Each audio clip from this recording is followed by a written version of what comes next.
ETF index mutual funds నేర్చుకుని stock మార్కెట్లో రాణించాలనుకుంటున్నారా? వెంటనే ఈ నెంబర్కి కాల్ చేయండి.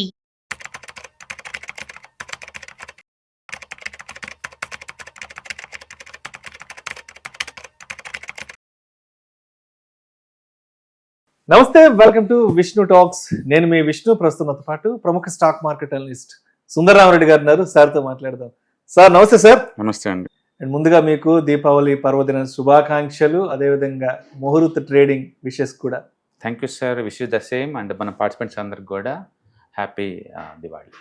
Thank you so much Sundararamareddy గారు. సో అయితే చాలా మంది ఆడియన్స్ వెయిట్ చేస్తున్నారు, సుందరరామరెడ్డి గారు ముహూర్త ట్రేడింగ్ గురించి ఏం చెప్తారు?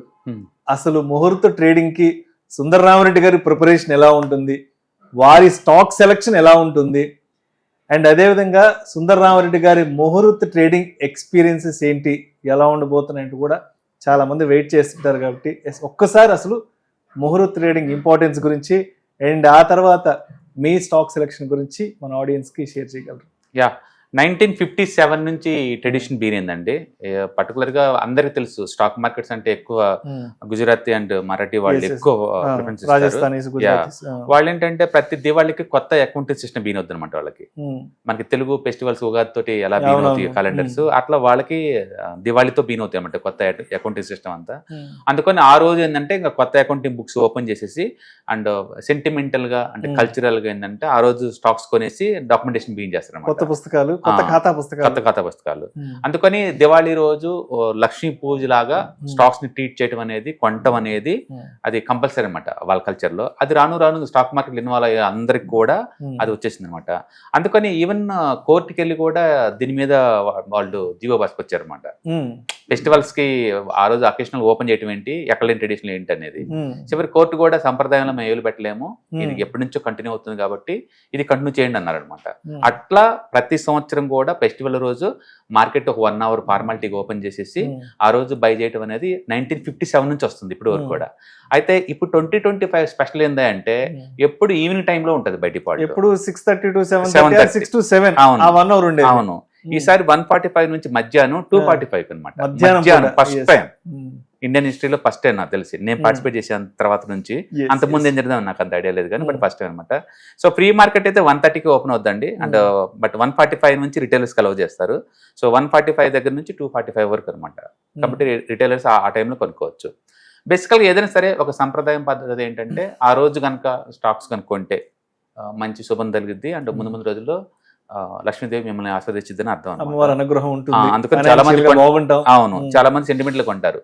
నా కెరీర్ స్టార్ట్ అయినప్పుడు కూడా దీనికోసం ఎదురుతో కూర్చునేవాడిని, ఆ రోజే బీన్ చేయటం. బేసికల్గా ఏంటంటే డిమాట్ అకౌంట్లు ఎక్కువ ఓపెన్ చేసేసి ఒక 1 month ముందు ఓపెన్ చేసిన వాళ్ళందరూ కూడా లేదు, సెంటిమెంటల్ గా ఆ రోజు బాగుంటది అని చెప్పేసి ఆ ఫెస్టివల్ రోజే ఫస్ట్ స్టాక్ కొనియటం అనేది అలవాటు అనమాట. ఎన్ని అకౌంట్లు ఉండే ఇండియాలో ఫార్మాలిటీగా ఎంత డియాక్టివేట్ ఉన్నా సరే ఆ ఒక్కరోజు మాత్రం ఒక స్టాక్ అని కొనటం అలవాటు చాలా మందికి. It's honour to the Lakshmi God అనమాట. అట్లా అదనమాట. నేను మొదట్లో లాంగ్ టర్మ్ ఇన్వెస్టర్ కాబట్టి ఆ టైంలో నేను ప్రతి ఫెస్టివల్ కొనేవాడిని. బట్ ఇప్పుడు రాను నా ఎన్ని షార్ట్ టర్మ్ ట్రేడ్స్ అనమాట.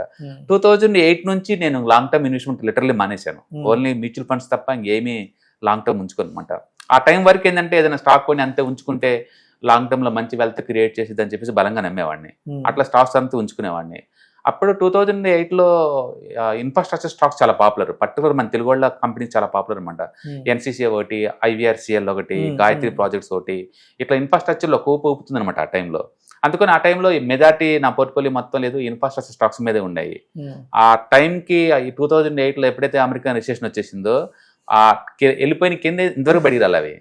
ఫస్ట్ టైం అప్పుడు దాకా 100% ప్రాఫిట్ లో ఉన్నాయి కూడా 80% లాస్ లోకి వెళ్ళిపోయినాయి. ఇక దాంతో నేను లాంగ్ టర్మ్ ఇన్వెస్ట్మెంట్ ఆపేసాను, ఓన్లీ పొజిషన్ ట్రేడింగ్ చేస్తాను అనమాట. అందుకని ఇప్పటికీ ముహూర్త ట్రేడింగ్ అప్పుడు నేను కొంటాను, బట్ లాంగ్ టర్మ్ అయితే ఉంచుకోను. మ్యూచువల్ ఫండ్స్ ఒకటే ఉంటాయి నా దగ్గర లాంగ్ టర్మ్ పాయింట్ ఆఫ్. అవి మాత్రం కొని అంతే మర్చిపోతాను, వాటిని పట్టించుకొని. కానీ బట్ స్టాక్స్ మాత్రం అలా కాదు, టెక్నికల్ గా ఏదైనా బ్రేక్అవుట్ అయితే కొంటాం. మాక్సిమం అయితే 5-6 నెలలు ఉంచుకోవటం, అందుకని ఎక్కువ ఉంచుకోను. రైట్. అండ్ అదేవిధంగా స్టాక్స్ విషయానికి వస్తే అంటే ఎటువంటి స్టాక్స్ ప్రిఫర్ చేస్తారు అంటే బ్లూ చిప్పా, మిడ్ క్యాపా, స్మాల్ క్యాపా, ఏంటి అంటే అక్కడ కేటగిరీ సెలెక్షన్ అనేది ఎలా యా ఉంటుంది? ఒకప్పుడైతే నేను అంటే మనకు తెలిసిన పేమెంట్స్ బ్లూ చిప్ కంపెనీస్ కలిపి ఫోకస్ చేసేవాడిని. టీసీఎస్ అను, విప్రో అను, ఇలా మంచి కంపెనీస్ కనపడితే ఆ చార్ట్ పరంగా చూసుకునేవాడిని. ఇది 2008 కాడి నుంచి అయితే. అంతకుముందు అయితే ఏదో Dalal street and ET wealth and news పేపర్లు మధ్యలో వేస్తుంటారు కదా, అవి చూసేసుకొని స్టోరీ ఏది బాగా నచ్చితే వాటిలో తీసుకోవటం అలవాటు అనమాట. ఇప్పుడైతే అలా కాదు, స్టాక్ పికింగ్ కంప్లీట్ గా మారిపోయింది. ఇప్పుడైతే ఏదైనా సెక్టారు 52 వీక్స్ హైస్ దగ్గరలో ఉన్న సెక్టారు, నాకు స్టాక్ కాదు కావాల్సింది, ఆ టోటల్ సెక్టార్ 1 year హై దగ్గర ఉండాలి. అంటే అది హార్డ్ సెక్టార్, అంటే వాటికి ఆపరేషనల్ ప్రాఫిట్ మార్జిన్ బాగా మిగలబోతుంది అనమాట. అలాంటి వాటిలో ఉన్న మంచి ప్యాటర్న్ ఉన్న స్టాక్స్ ని పట్టుకోవటం నాకు ఇష్టం అనమాట ఆ ఏరియాలో.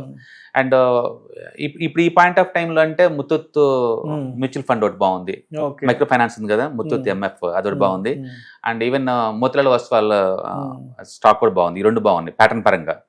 కాబట్టి నేను ఎప్పుడు ప్యాటర్న్ కి ఇంపార్టెన్స్ ఇస్తాను, అంటే షార్ట్ టర్మ్ మీద నేను గేమ్ ఆడతాను తప్ప లాంగ్ టర్మ్ లేదు ఇప్పుడు.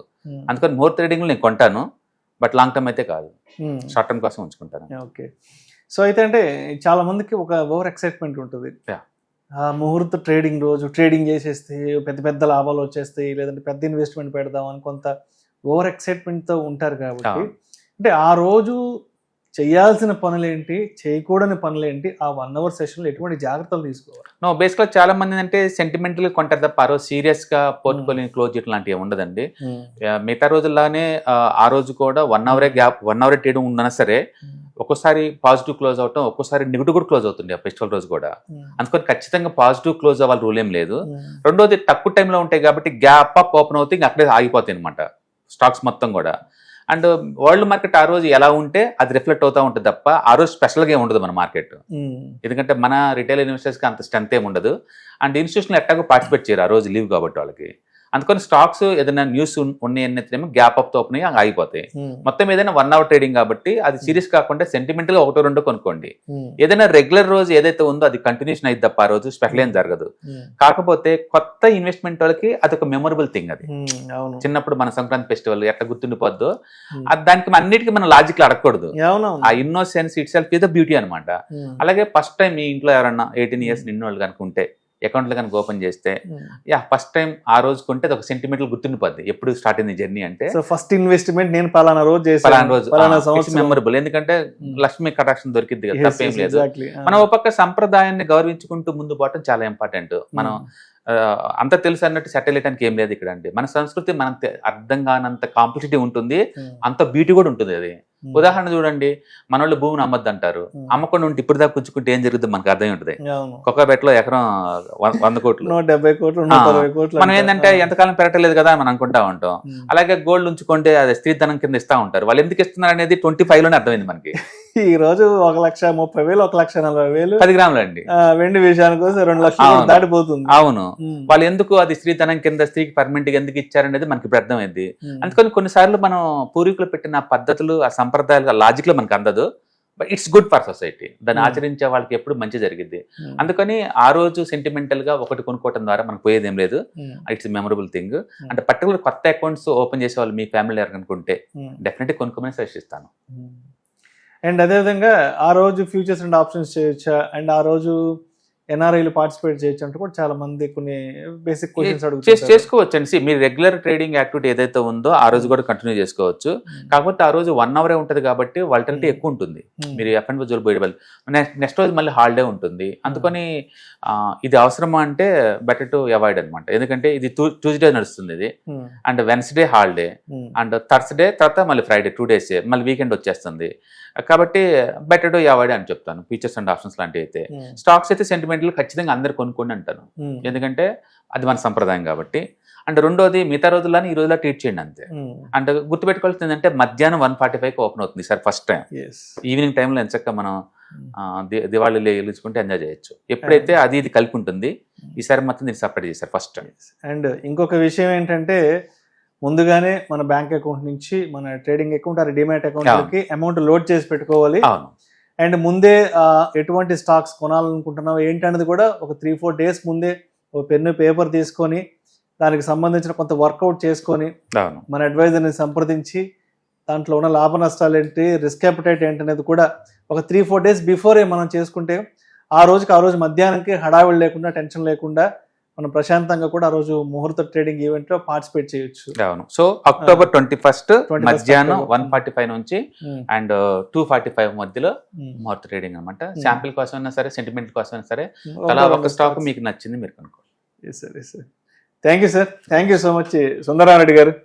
మీ స్టైల్ ఆఫ్ ముహూర్త ట్రేడింగ్ ఎలా ఉంటుంది అండ్ ఎప్పటి నుంచి మీరు అసలు ముహూర్త ట్రేడింగ్ లో ఉన్నారు అండ్ మీ ఎక్స్పీరియన్సెస్ ఏంటో దాని గురించి చాలా చక్కగా మన ఆడియన్స్ తో పంచుకున్నారు. Thank you so much. Thank you. Hi. Stock మార్కెట్లో వాలటిలిటీకి దూరంగా ఉంటున్నారా? పోర్ట్ఫోలియోస్ అన్ని కూడా రెడ్ లో ఉండి బ్లీడ్ అవుతున్నాయా? అంటే స్టాక్ మార్కెట్లో ఉండి సస్టైనబిలిటీ ఉన్న బిజినెస్ మోడల్ లాగా, లేదా స్టాక్ మార్కెట్ లాంగ్ టర్మ్ లో మంచి వెల్త్ క్రియేట్ చేసుకునేలాగా ప్లానింగ్స్ ఏమైనా ఉన్నాయా? అయితే అలాంటి వాళ్ళ కోసం ఈ ప్రోగ్రామ్ అండి. ETFs, index funds and mutual funds. మా స్టాక్ మార్కెట్లో ఉండి కూడా సెక్యూర్ వేలో మనీ మేక్ చేసుకునే పద్ధతి ఏదైనా ఉందంటే రిటైలర్స్ కి ఈ మూడే అనమాట. దీంట్లో కాంప్రహెన్సివ్ గా మీకు ట్రైనింగ్ అండ్ గైడెన్స్ దొరుకుతుంది. అండ్ వీకెండ్స్ లో జరిగే ఈ ప్రోగ్రామ్ లో అటెండ్ అవటం ద్వారా ETFs, index funds and mutual funds లో మీ నాలెడ్జ్ పెంచుకోండి. మీ పోర్ట్ఫోలియో మీరే మెయింటైన్ చేయడం ద్వారా ఇయర్లీ యావరేజ్ మీద 20 to 30% మనీ మేక్ చేసుకోండి. All the best. Thank you.